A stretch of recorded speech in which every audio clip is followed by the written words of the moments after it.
We're talking about conversations and observations in the online contribution.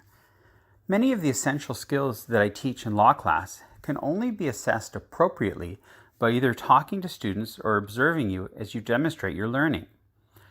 This is a more balanced approach to assessment, as I am including and gathering evidence of your learning by observing you as you demonstrate skills and also engaging you in conversation to assess understanding in our new online format.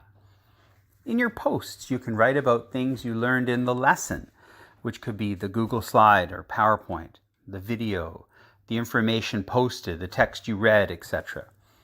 You can also comment on something you liked about this material, something you found interesting. You could quote facts. You could summarize and show you know how to discern the most important ideas in the information and how to ignore irrelevant information, and how to integrate the central ideas in a meaningful way. This will improve your memory of what you've read or listened to or watched. You could also post a question you still have. Perhaps you will read something another student has written and respond to that.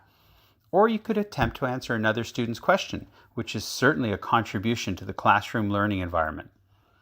Let's try to emphasize quality and thoughtfulness of responses over quantity and frequency. The value of interaction between law students can't be underestimated. It is a place to keep them apace with other students, to see who the other people are in the class. That ties into all sorts of self-efficacy beliefs, along with a sense of community.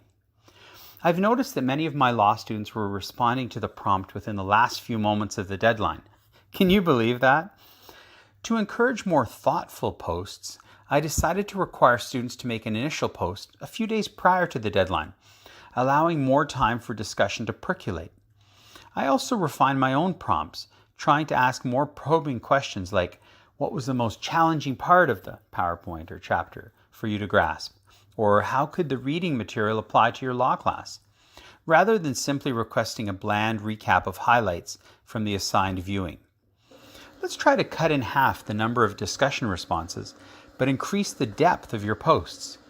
If you prefer not to write all the time, I now allow students to respond to discussion prompts with their own PowerPoint presentations or something they found, a YouTube video, a concept map in addition to just the old written text. This may result in fewer discussions, but hopefully those discussions are more meaningful and more in-depth. I look forward to learning more about you online.